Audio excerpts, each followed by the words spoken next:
ये भूमि संघर्ष की भूमि है, ये भूमि के लिए संघर्ष की भूमि है।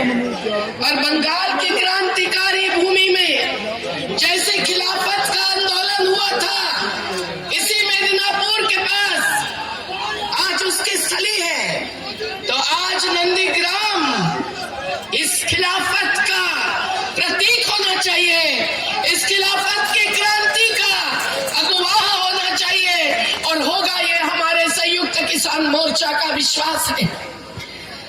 राकेश जी टिकायत यहाँ आए हैं, जिनके आंसुओं की धार ने जनता का समुंदर वहां गाजीपुरा बॉर्डर पर लगा दिया।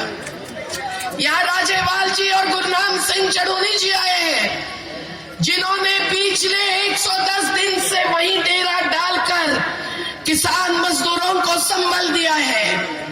युद्धवीर सिंह जी आए हैं, जिन्होंने मुजफ्फरपुर के किसानों में जात पात मजहब के पार एकता स्थापन करके दिल्ली को घेरा डाला है। राजा राम सिंह जी बिहार से आए हैं, जिस बिहार में ईवीएम की गड़बड़ी जो भी हो, लेकिन बिहार की जनता ने चाहा और माना है कि अमित शाह ने 75,000 टीवी कैमरे लगाए, लेकिन उनको 75,000 लोगों का भी सही तो सम्मान नहीं मिला है। साथियों, इसलिए दलीय राजनीति क्या है और दलीय राजनीति क्या नहीं है, ये जानने वाले तमाम साथीगण, उत्तर प्रदेश के वाराणसी से संजीव भाई भी आए हैं, हम सब जानते हैं। हम लोग इसीलिए ये चुनावी राजनीति को ही सब कुछ नहीं मानते हैं। हम लोग इस चुनावी राजनीति ने क्या नहीं किया है वो जानते हैं।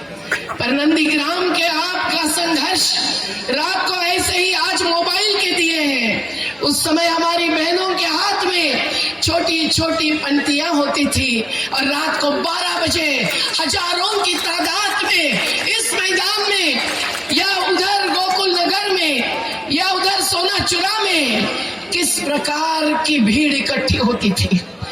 हम सब लोग जानते हैं कि उस संघर्ष के बाद भूमि अधिग्रहण कानून अंग्रेज सरकार का बदलने के लिए मजबूर किया सरकारों को, और सभी सेक्युलर पार्टियां, सर्वधर्म समभाव मानने वाली पार्टियां और हमारा जन आंदोलनों का समन्वय भिड़ गया।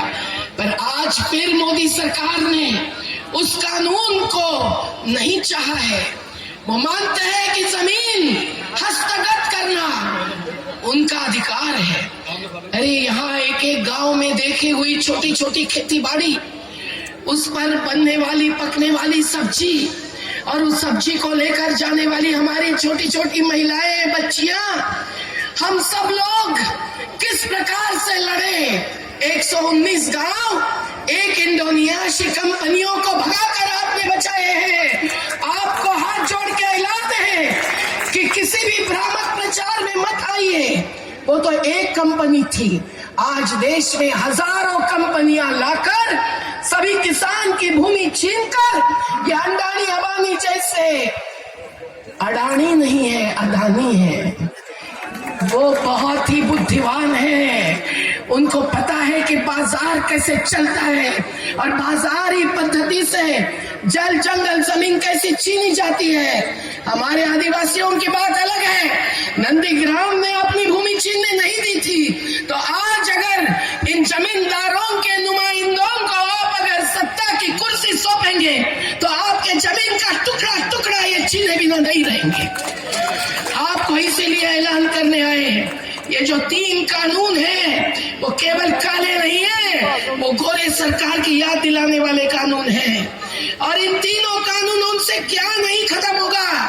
इन तीनों कानूनों में अगर ठेकेदार आएंगे खेती का ठेका लेने के लिए, तो आइए गुजरात में पूछिए गुजरात के किसानों को कि किस प्रकार से पेप्सिको नाम की कंपनी ने आलू खरीदने का वायदा किया, और जब आलू तैयार हुआ तब कहा कि ये अच्छा नहीं है, हम नहीं खरीदेंगे। मध्य प्रदेश के होशंगाबाद जिले में ऐसा ही किया, धान तैयार हुआ, उन्होंने कहा हम नहीं खरीदेंगे, और फिर जब पर्चा निकाला तो उस अनुबंध पर कंपनी ने अपना सिक्का भी नहीं लगाया था। भोले भाले किसानों को फंसाकर ये नए जमींदार अंग्रेजों से भी बदतर साबित हो रहे हैं, और किसान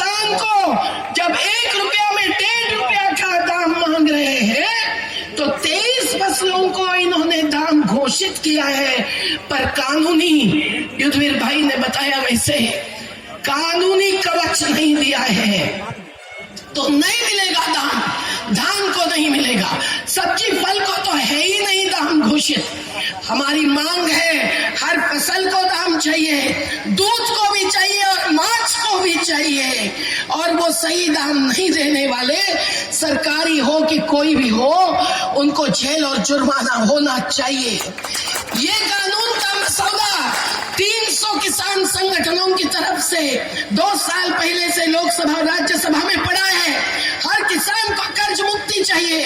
ये कहते हैं उनके पास पैसा नहीं है, लेकिन अडानी और अंबानी को क्या क्या दिया ये राकेश जी ने बताया, मैं फिर से समय नहीं लूंगी, पर आपको ये बताना चाहती हूँ, शुभेंदु अधिकारी आपको जो भी कहे, कैलाश विजयवर्गीय आपको जो भी कहे, आप उनको पूछिए कि गौतम अडानी की रोज की कमाई कितनी है। क्या आप जानते हैं? क्या आप जानते हैं?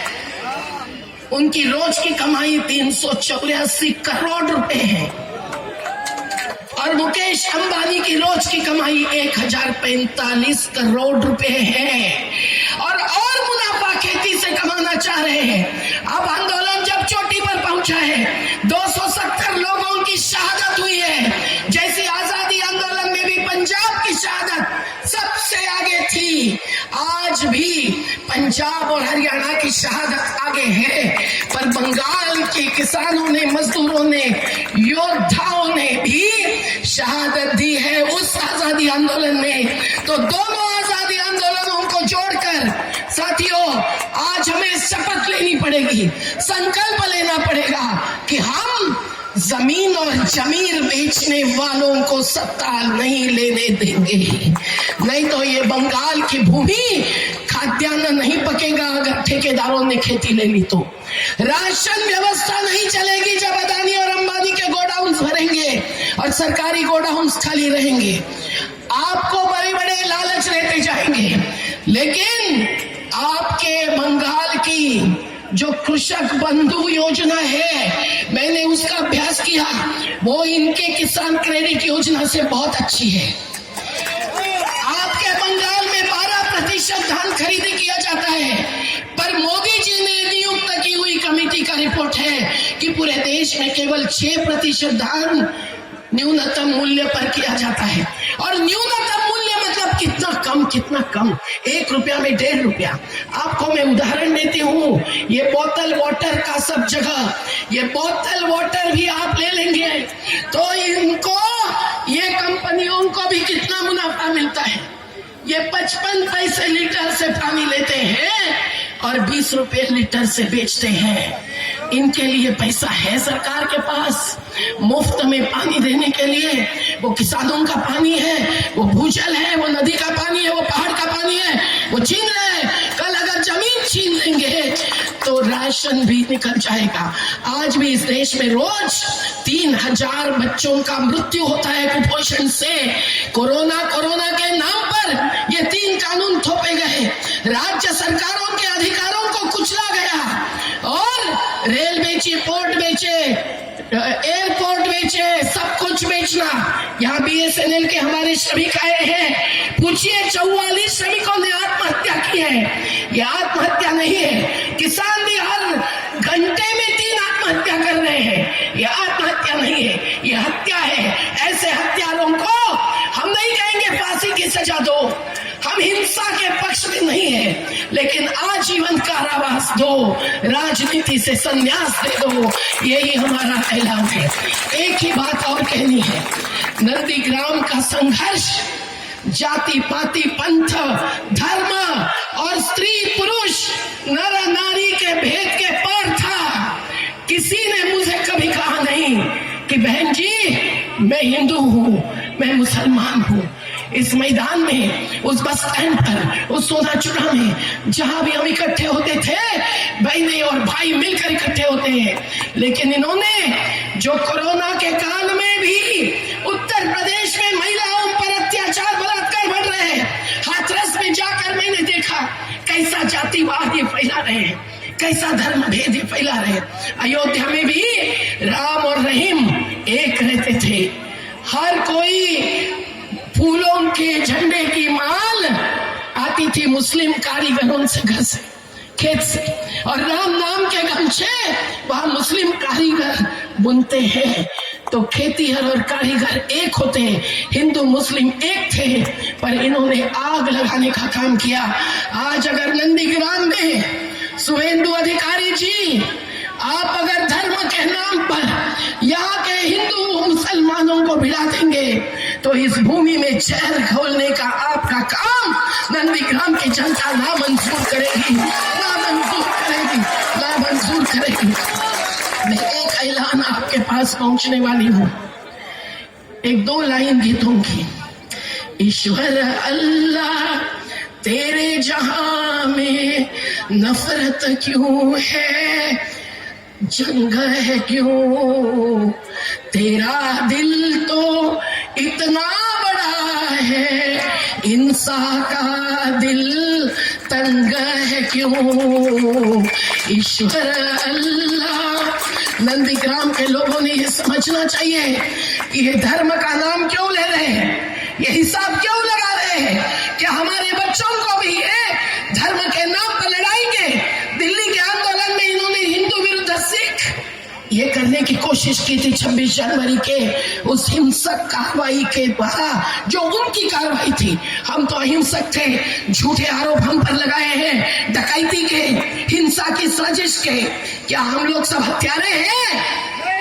लेकिन ये इस प्रकार से बात करेंगे, आपको भ्रमित करेंगे। आप ध्यान में रखना कि शुभेंदु अधिकारी ने जो दल बदल किया है उसकी पृष्ठभूमि आपको भी जाननी चाहिए, और कैलाश विजयवर्गीय की भी सच्चाई आपको जाननी चाहिए। शुभेंदु दा, आप तो हमारे साथ थे, आपको सीबीआई के नोटिस आने पर आपने तत्काल निर्णय बदल लिया। शुभेंदु दा, आप ट्रांसपोर्ट मिनिस्टर थे, पर हमारे अमिताभ मिश्रा जी को पूछो कि 1 करोड़ ट्रांसपोर्ट के वर्कर्स आज नाराज क्यों हैं? क्योंकि अवैध रेत खनन की गाड़ियां 4 गुना बढ़ते थे। हम ये अवैध रेत खनन रोकने वाले, कानूनी लड़त जीतने वाले हैं, लेकिन वो वर्कर्स नाराज हैं। उन्होंने नाराज होना चाहिए शुभेंदु दा के साथ, आज की सरकार के साथ नहीं। तो ध्यान में रखना कि जो भी भ्रष्टाचार अत्याचार होता है उसकी आज देश में हद है। जब ये धर्म के नाम पर पीट पीट कर मार डालते हैं, जब महिलाओं पर बलात्कार के साथ हत्याएं हो रही है, तो ये हिंसक व्यक्ति हो या पार्टी हो, उसको देश में राज करने का कोई अधिकार नहीं है। और इसीलिए साथियों, मैं इतना ही कहूंगा कि आपने बच्चों को भी, अपने बच्चों के भविष्य को, अपने देश के भविष्य को, ये रविंद्रनाथ टैगोर की, ये नेताजी सुभाष चंद्र बोस की, ये विद्यासागर की भूमि को नहीं छूने दे, नहीं तो आपकी भूमि तो जाएगी, पर आपके पांव में जो राष्ट्रीय एकात्मता और आजादी है वो भी छीनी जाएगी। आप लड़ेंगे, आप जीतेंगे, वो नहीं जीतेंगे, ये हमारा विश्वास है। जिंदाबाद।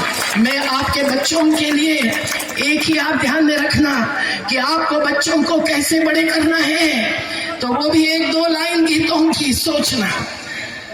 न हिंदू बनेगा न तो मुसलमान बनेगा, इंसान की औलाद है, इंसान बनेगा।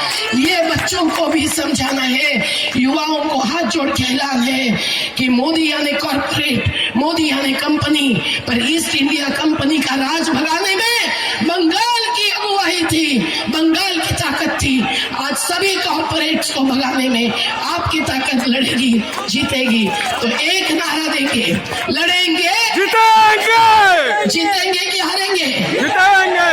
हमारी लड़ाई अलग है, चुनाव के पार है। आपकी अभी की तत्काल की लड़ाई अहिंसक ही है, चुनावी है, वो आप लड़िए आपके विवेक के आधार पर। तो लड़ेंगे।